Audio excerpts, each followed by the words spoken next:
Le village des recruteurs de Lyon, c'est la 7e édition, c'est devenu le plus grand rendez-vous, le plus grand job dating, le marché de l'emploi ici dans la région. Plus de 5000 offres à pourvoir avec des agences d'emploi, des agences d'intérim, des organismes de formation et nos partenaires évidemment.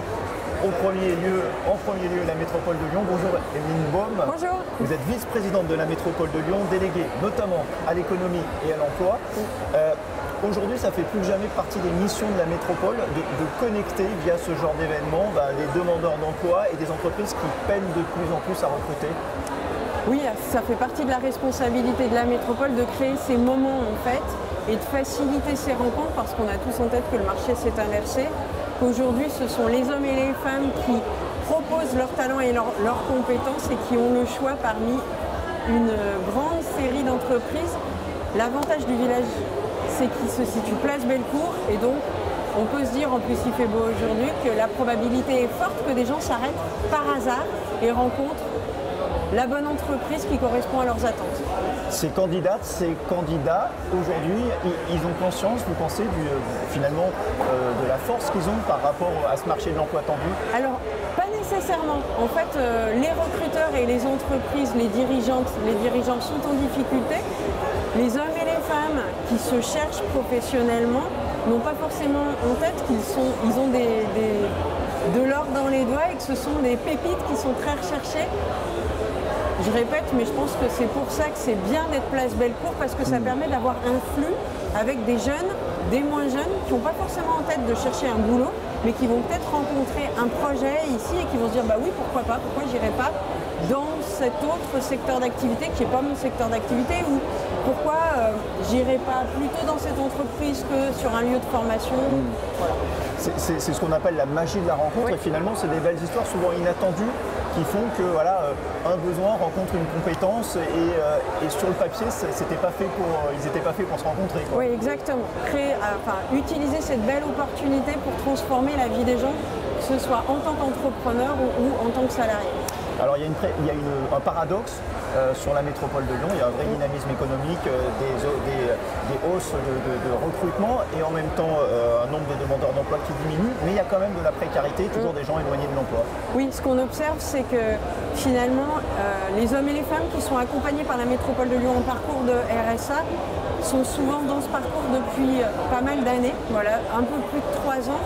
Et là, le message que ça nous renvoie, c'est qu'il faut qu'on mette en place des politiques publiques pour lever les freins à ces formes de précarité. Donc il y a des questions autour de la mobilité, maintenant il y a de la tarification sociale sur les TCL, il y a les questions d'accès au logement, et donc on s'attache à construire de plus en plus de logements sociaux. Il y a les questions tout simplement de s'approprier les codes de l'entreprise et on a par exemple le programme FAIR où on retrouve une diversité d'entreprises qui est OK pour recevoir des hommes et des femmes et les accompagner sur tous les sujets, pas uniquement sur la formation, sur le permis de conduire ou sur le CACES, il y a juste être à l'aise, venir le matin, dire bonjour, reprendre pied dans le milieu de l'entreprise, se dire que oui, on peut apporter quelque chose. On retrouve toute une diversité d'entreprises qui signent la charte des 1000 et qui sont aussi OK pour recevoir des jeunes de 3e ou recevoir des gens qui sont juste en parcours de découverte d'entreprise avec Pôle emploi. Et je pense que ce sont tous ces moments-là qui font qu'un homme, une femme reprend confiance et se dit qu'il a sa place dans la société et dans le travail. Alors l'insertion, ça fait partie effectivement des compétences de la métropole.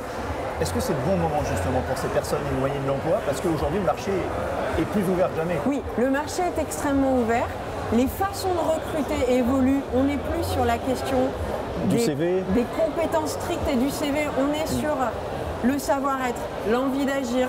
Vous êtes un homme, une femme d'un bassin de vie.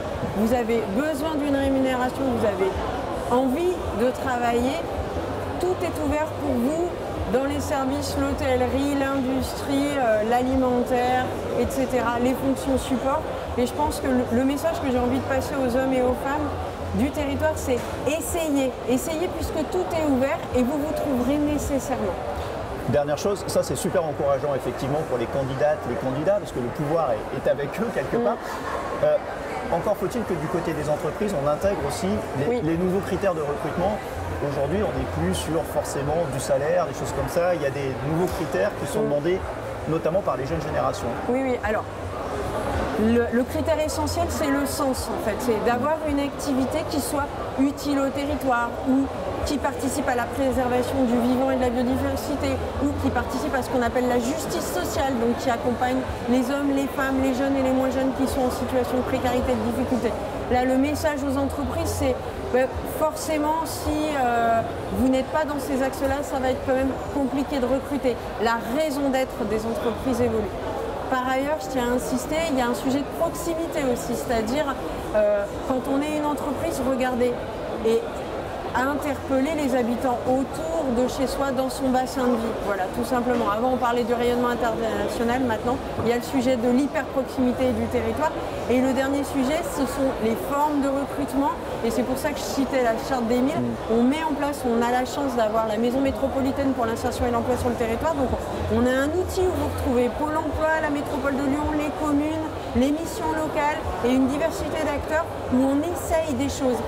Au même titre qu'on dit aux hommes et aux femmes, testez-vous, allez vers les entreprises, il y a forcément quelque chose de possible.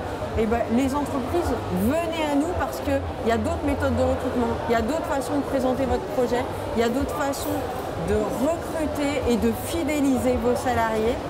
On peut le réussir ensemble. On est sur un beau territoire, donc on devrait pouvoir faire répondre l'offre et la demande. Eh bien, merci beaucoup Emeline Baum. C'est le moment effectivement de tester, d'innover, de changer, pourquoi pas pour les entreprises. Bonne journée ici au village des recruteurs de la métropole de Lyon. Emeline Baum, vice-présidente déléguée notamment à l'économie et à l'emploi. Merci. Merci.